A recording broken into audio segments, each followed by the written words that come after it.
All right, gang, here's my attempt at teaching you electron configuration. So let's jump at it. Let's start at the beginning. You should be able to see a periodic table. So you got one on the wall, you can use yours. Now, I'm going to teach you primarily how to do electron configuration, but I'm going to draw Bohr's model just to help you visualize it. I will never ask you to draw Bohr's model like we're doing now, but again, we're just using it as a tool to be able to write this. So let's start up very simply. Let's start with hydrogen. So that should already be in your notes, the element hydrogen. Bohr's model. Now, if you look at this number 1 here, this number 1 on the periodic table, which is blue on the one on the wall, tells you the number of protons. So in Bohr's model, we would have 1 proton there. Now, since all atoms are neutral, we should have 1 electron. So we're going to draw a ring, and we're going to put an electron on it. That electron is in what's called the first energy level or first shell. The shape of this shell is spherical. You wrote that down on a previous page of what an s orbital looks like. You should have written down it was spherical. I believe it was baby blue in your book. So let's take this and write the electron configuration. The electron configuration for this atom, hydrogen, is 1s1. Now what does all that mean? The 1 tells you that the energy level that you're in. So this electron's in the first energy level. The S tells you the shape of the orbital. And you should have drawn s orbitals earlier, and the shape of an s orbital is spherical. That should be in your notes already. The 1 up here tells you the number of electrons in the s orbital.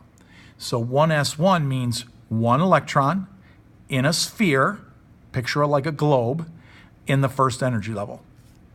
Okay? The next atom we're going to draw is helium. It's over here, it's number 2. So helium has 2 protons in the center. So since all atoms are neutral, it has to have 2 electrons. So I'm going to draw a sphere around here, or a ring, which represents my sphere. And since I have 2 protons, I'm going to have 2 electrons. And I don't care where you put them on that ring, as long as you realize they're in that first shell or that first energy level. So let's write the electron configuration. Both electrons are in the first energy level, so we're going to put a 1. They're both in the sphere. Again, picture a globe. So they're both in that sphere, so we're going to put S. And then since we have 2 electrons in that sphere, it's 1s2. So the only difference between hydrogen and helium is hydrogen has 1 electron in the sphere and helium has 2. Let's move over to lithium. It's number 3 here. Lithium has 3 protons, so therefore it's got to have 3 electrons. We already know where 2 of the electrons go. 1 goes here and 1 goes there. Notice it looks just like helium so far. But we need an extra electron. Now here's where your periodic table is your friend. Lithium is in the second row. All the elements in the second row have 2 shells. 2 shells. So we're going to create another shell, and we're going to put another electron, our third electron, in that second shell.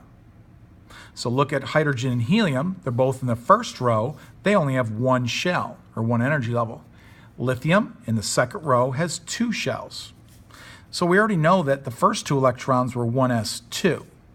Now, where does that third electron go that's out here? Well, we already know we're in the second energy level because we're in the second shell. And studies show that whenever you start a new shell, you always start over at an S. So you have to picture this as a sphere within a sphere, a globe within a globe. How many electrons are in that second energy level? Well, we've got 1, so 2s1. The next atom is beryllium, number 4. So that should be in your notes there. Actually, I think I skipped lithium. No, I got lithium. Okay, so we're doing beryllium. You look over here, beryllium's got 4 protons. So it's got 4 protons. If it's got 4 protons, it's got to have 3 electrons. Or, I'm sorry, 4 electrons. So 2 of the electrons go in that first shell. We already know that the third one goes in this shell, and the fourth one is also going to go in that same shell. Now, how do I know this? Well, I know that the s orbital can hold 2 electrons. You should have written that previously. And you also saw it in one of the videos, I think the Brightstorm video. So let's put all this together. I have 2 electrons in the first shell. They're both in an s orbital, which means sphere, like a globe. I have a second energy level here. Whenever we start that new energy level, like we did back here, that's an s orbital. How many electrons are in that s orbital? Well, we got 2. So the only difference between lithium and beryllium is that the beryllium will have 2 electrons in the second shell, where lithium has 1. So it's still like a globe within a globe, but this one's got more electrons in the outer shell. Let's move over to boron. Boron has 5 protons. We already know where the first 4 electrons go because we've established that back here. So let's just do what we know. Electron, electron, electron, electron. So that, I know I'm going kind of fast. Feel free to pause this anytime. This looks just like beryllium so far, but this is only 1, 2, 3, 4 electrons. We have a 5th electron that we have to deal with. Now it can't go in the 2s because the 2s only holds 2 electrons. It doesn't go in a new shell, I know that's what you're thinking, because it's in the second row. So elements in the second row can only have 2 shells. So we have a conundrum. If it doesn't fit in a 2s, where does it go?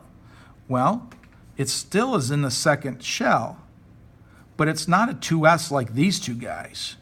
We're going to create a new orbital, which you drew the other day, earlier in the day maybe. This is a 2p.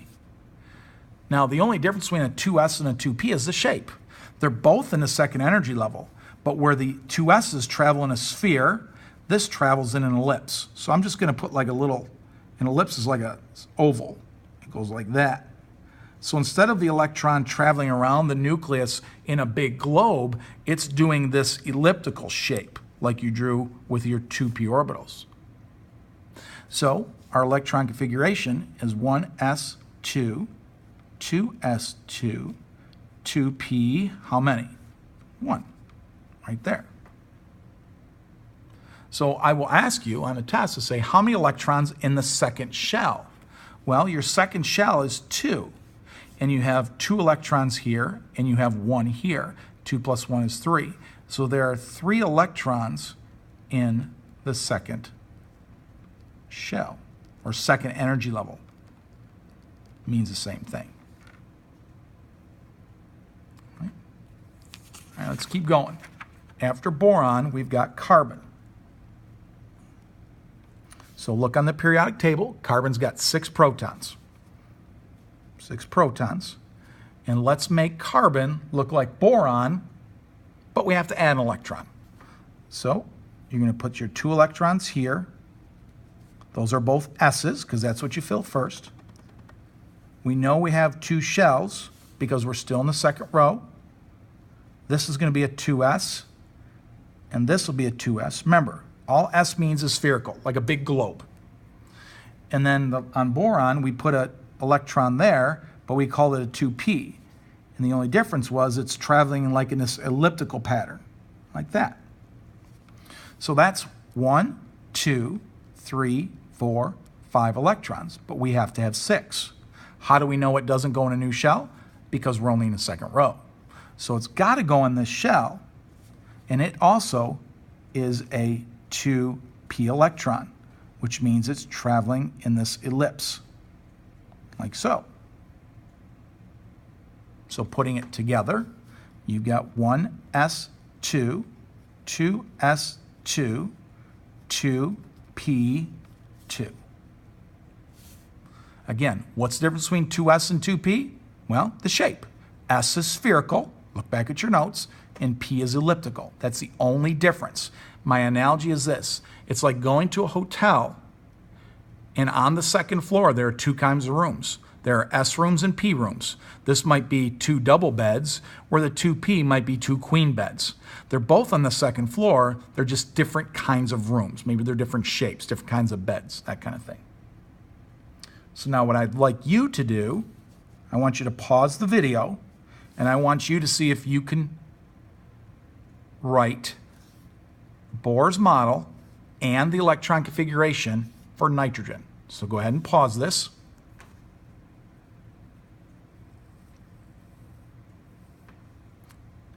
Okay, welcome back. What you should have is you should have 7 protons. I know that because of this 7 right here. If I've got 7 protons, got to have 7 electrons. So we know that 2 of them go in the first shell, and it's going to look like carbon. So we know that carbon has 2 in the 2s, so I got an electron there that's a 2s, an electron there that's a 2s. We have an electron here, I put a dot, sorry, that's a 2p, 1 there, it's a 2p. Now, how many p orbitals did you draw the other day? You should have drawn 3 different p orbitals. You drew a p orbital that was side to side like this on this axis. You should have drawn a p orbital that was on the up and down axes like this, and then your third p orbital should have been kind of out at you and then back. So you have to think 3 dimensions, coming out of the paper and going behind the desk. So there are 2 electrons that can be held here, 2 here, and 2 here. So that gives us a total of 6 p electrons we could have. Well, I've only got 2, so your third one is also in the second energy level, but it's also a p because I can hold a total of 6 electrons max in the 2p. So this is a 2p, so put it all together. We got 1s2, 2s2, 2p, how many got? 1, 2, 3. Now look what's happening here. There's a pattern developing. Look at boron. This ended in 2p1, this ended in 2p2, this ended in 2p3. So it's only logical then that the next one, oxygen, would be 2p, this is where you answer, 2p4, and then fluorine would be 2p5. What I'd like you to do now is pause the video and write just the electron configuration for neon. You can skip the Bohr's model. I think you see what's happening now. So again,